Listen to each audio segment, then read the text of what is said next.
Hello everyone, my name is TanveerSandhu and I want to welcome you to my fourth presentation on the prototype for the innovation I have made for BTTM 3020.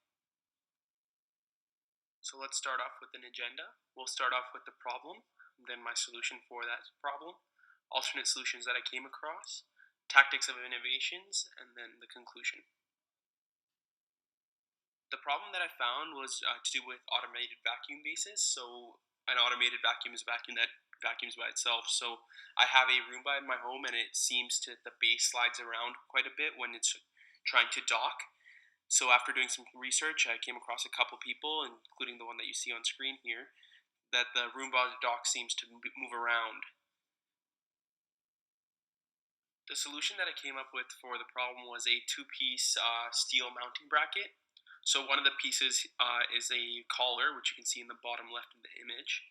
And then the second piece is a mounting bracket, which comes with two options. The one on the bottom right, which is the smaller one, for when you want to mount it to drywall in like less traffic areas where you're not too worried about it being pulled off the wall.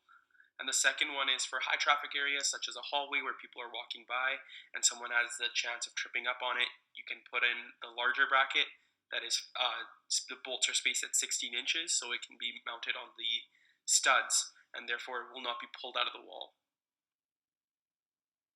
For alternate solutions, I couldn't find anything that was specifically made for automated vacuums, so there was no manufactured solutions that I could find. The only thing I could find was some people had a DIY fix where they used double-sided tape or slip-reducing tape like the one shown in the image there. But the issue with those is over time they wear out and they lose their adhesion, and they're not necessarily made for these types of scenarios.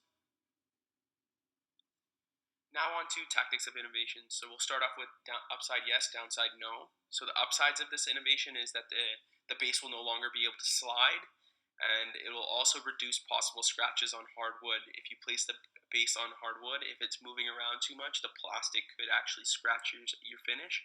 And if you fixate it, it will not be able to move, and therefore it will not be able to scratch your hardwood. A downside to this product is that you have to have screw holes in your drywall. You have to run screws through the drywall, so that is an area of concern, but that can easily be fixed. Next, we'll talk about seemingly simple and small steps. So for seemingly simple, the innovation is super basic. It's nothing too hard to understand. It's made of durable materials, and it's easy to install. For small steps, it can be adapted by any household using an automated vacuum, and it doesn't need to be purchased right when you get the vacuum. It doesn't stop it from working or make it work any better.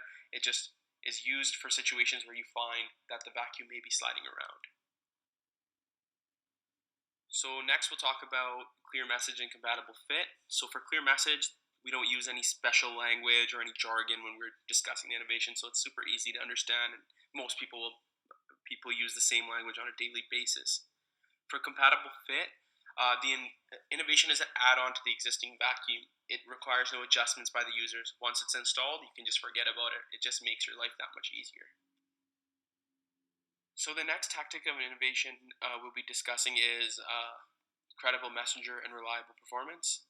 Credible messenger, unfortunately, I have no previous achievements that allow me to be more persuasive in this field. And for reliable performance, the innovation uses steel construction, so that allows the brackets to have a great lifespan and continually do what it's supposed to do. Lastly, we have easy in and easy out. In terms of easy in, we have a simple design that allows a consumer to have easy installation and an ease over its lifespan. And then easy out, we have the innovation can be included into any store's current return policy.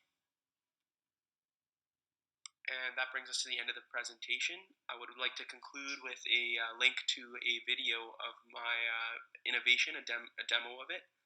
And I want to thank everybody for taking some time out to come see my presentation.